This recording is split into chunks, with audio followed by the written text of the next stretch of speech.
What up with it? I'm Q. And recently I traded in my 2016 Ninja 650 for this Jaxon 1000 in 2015, that is. So in order to adapt, I got some modifications to do this bike. Nothing heavy, but some light things that's gonna make a big difference. First, we gotta adjust this suspension, man.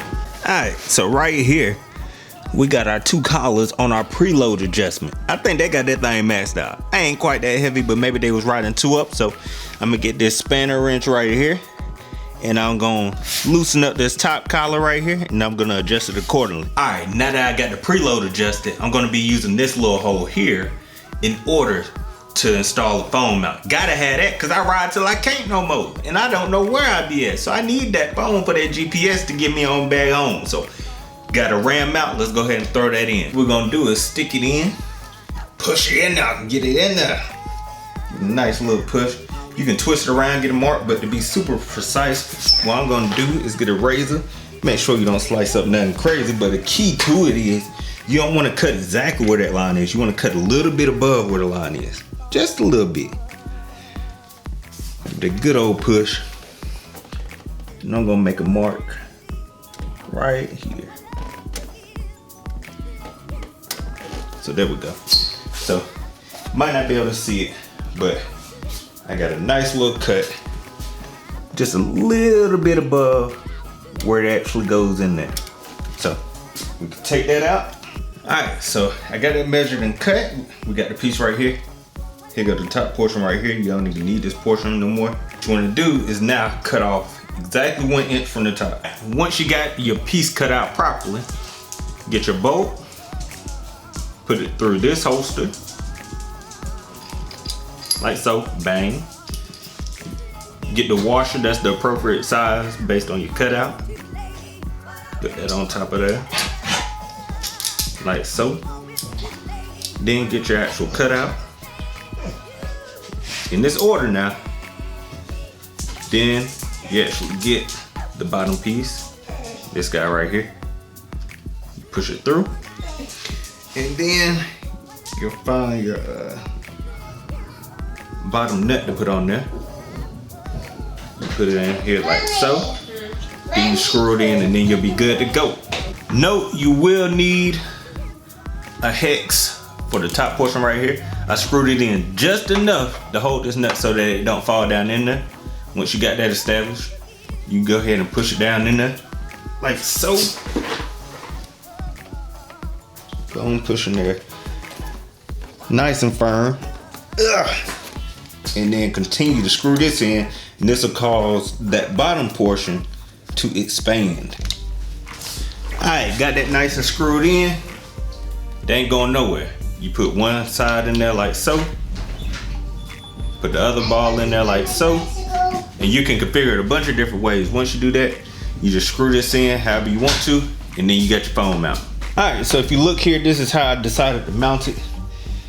Got the ball holster right here going sideways. So I'm just gonna screw it in like so. And I had to zoom out a little bit for you, but there it is, Note 10, nice and snug, man. And you put you some glue up there, just a little dab of it on each one of these, because these can come off. You can get replacements for them, but just be on the safe side, get a little dab of glue. Just get a little bit, and I'm gonna put it at the very top. I'm sure you can probably put it on the side, but just a little bit like that. Oh, sliding. And that shouldn't really matter, but do that. Slide it right back on there. Boom, you good to go. These gotta change, bruh. They so aggressive, as they should be. This is basically a racing bike that's legal for the street, you feel me? But the Ninja 650 got me so spoiled, man. It's basically a cruiser with sports fairing on it, man. It's just a nice, chill, relaxed bike. Nice and high handlebar, you know what I'm saying? Straight chilling. So, I got these Helibars, or maybe Helibars. I think I might have heard Heli before. But either way, these are handlebars that are slightly raised, slightly less aggressive than what comes stock on the GSX R1000. I'm just gonna let you know, if I can do it, chances are you probably can too.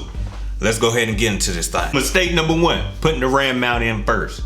That shouldn't be a big deal, but just a note. Forever, I asked the shop how much it was gonna cost for them to install. They said 150, 200. I said, shoot, not me, not tonight. So when they got me a torque wrench, Got me a 36mm socket right there and a little adapter for the drive, you know what I'm talking about? So I'm gonna take my time and get it right. It's going pretty well so far. Took off my bar ends.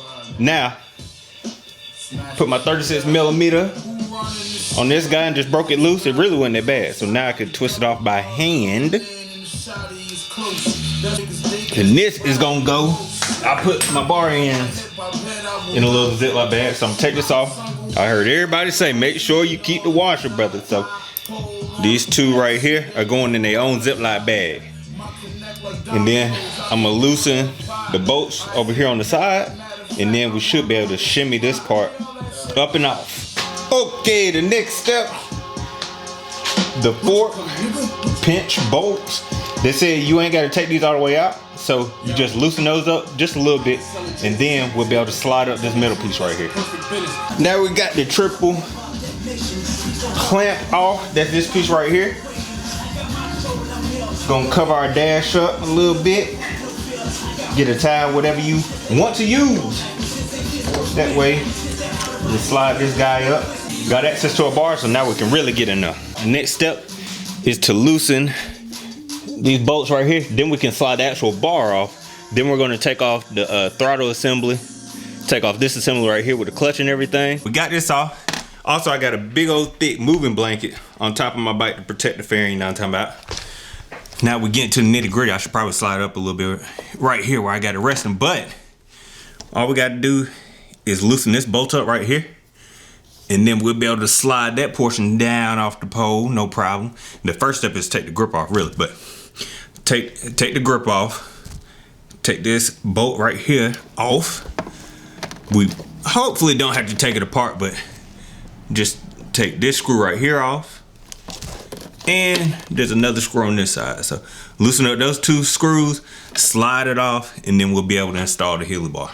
All right, man, I'm from the stick. So I put WD-40 on the flathead, slid it around inside of here a little bit, and check this out. Check out how easy this junk come on with that dub. So, hey, man, if you like me, you like whatever, but I'm just trying to get it done. Put some WD-40 on the little flathead. Wiggle it around a little bit in there, slide right off, real easy. So I was able to slide off the controllers for the light. Got that right there. So we still got our clutch right here, and that's gonna be nothing. All we gotta do is loosen that up right there. And once we loosen this little nut up right here, then we'll be able to slide this off and then put all this on the new Helibar. Not bad, man. It ain't as bad as I thought it was gonna be. So here's the old bar. Here's the new one. It actually like it's built better than OEM. I saw people saying that, man, but for real, when you look at them, it's thicker and everything. Like, it really does like it's better built than OEM. But anyway, you see the slant on that guy. And you see it here. Don't look like much, but I'm telling you, when you riding, make a big difference. Big difference. So let's put it on and look at the difference. Quick side note. As I put on the Helibars, I was like, oh man, how I'm gonna put my ends on because those are hollow. So in order to get the weights out of your previous bars, if you had any, as you can see, I pulled it out, but all I did was screw my handlebar ends in just a little bit, and then I got leverage like this, and then I was just able to pull this right out. So now I can stick this in the Helibars, and I can still have and utilize the same handlebar ends that I had before. Here we go with a little comparison. The left side, of course, is the one with the Helibar and that stock, man. Look how angled down that is compared to that side, man. Big difference. Big difference to me. All right, got the Helibars installed. Now I got my top triple clamp back on. This is key. We're gonna put our washer back on here. We're gonna put our nut right there, and we're gonna tighten it. My bike calls for 65 foot-pounds of torque for this. You'll be able to see it. Let's see if I can show that to you. There you go. Right there. So you just adjust this by twisting. You get up to the number there, and you twist this to get anything in between. So 65, 66, 67, etc. So we got it there. Now I can tighten this up. I'll do the first portion by hand.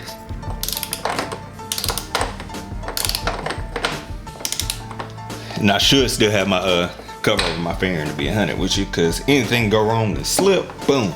We got it up there, and I was about to make a potentially fatal mistake.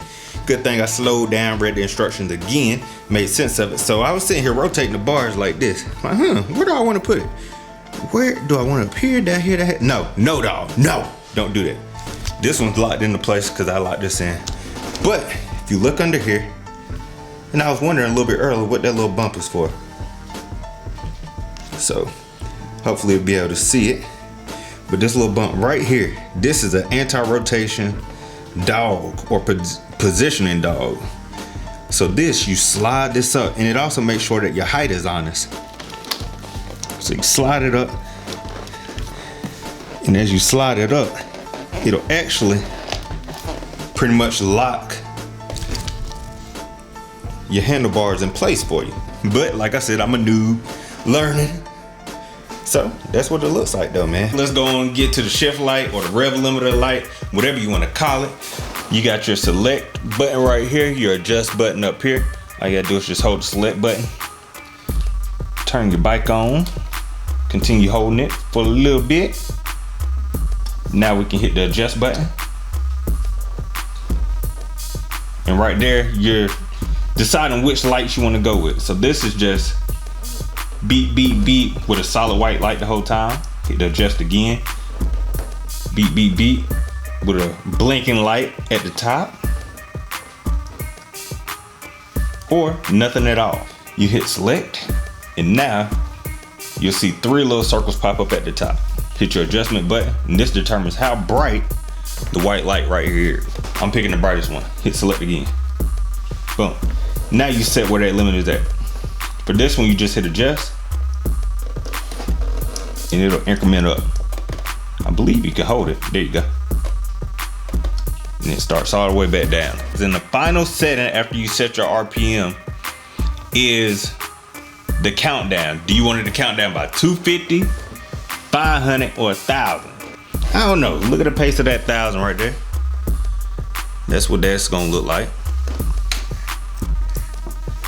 250 is like, as soon as that joint start lighting up, you already know what time it is. Boom, boom, boom, go. 500.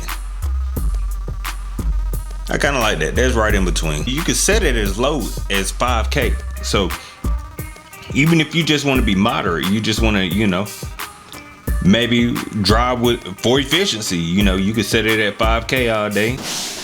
Now for my exhaust, as you can see, I got a Voodoo shorty pipe, and it's very loud, straight pipe, no muffler, as you can see.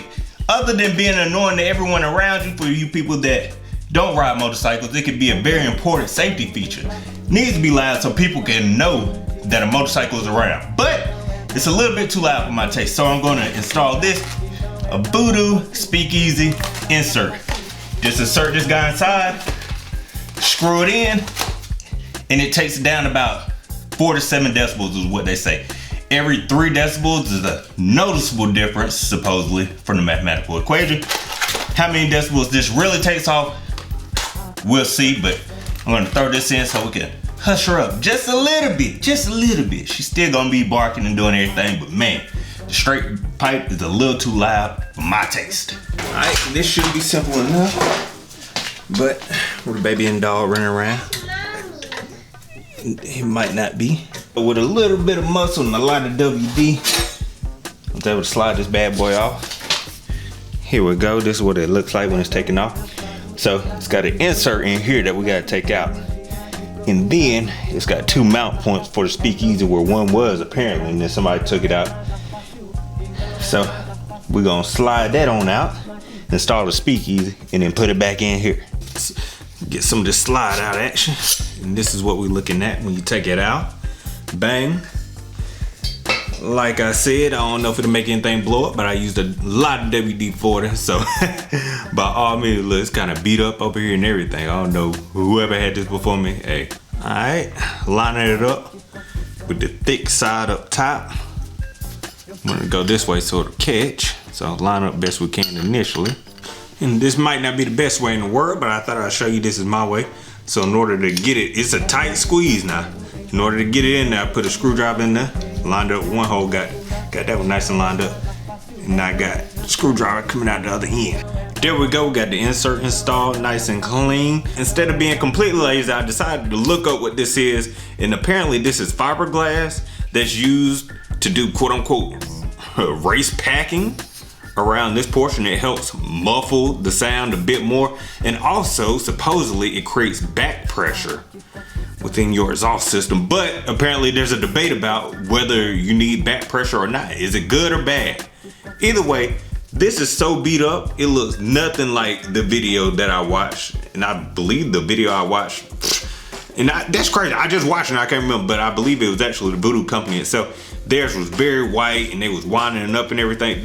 Long story short, this is a piece of crap. Anyway, this is nowhere near what it should be. So boom, I'm throwing that to the side, and I'm just gonna put it in there like this, and we're gonna see what happens. If my bike blow up, hey, that's my fault. I'm gonna go ahead and take the loss. But I've seen a lot of people saying you don't really need back pressure. What do you think about back pressure? If you know anything about it, put it down in the comment section below. But I'm putting this thing in there raw, straight like this. And we're gonna see what happens, man, straight up. I'm new in the game, so the best way to learn is to make mistakes. But to keep it even more 100, when I had the fiberglass and I was trying to push it back in there, man, with it being so messed up the way it is, it was hard to pack it around here. So I was tearing it up even more when I was trying to slide this down there anyway. Got it in there, lining it up was easy enough without the fiberglass cloth in there. So we just put this back on, get my little hex, tighten it up, and then just slide it back onto the bike.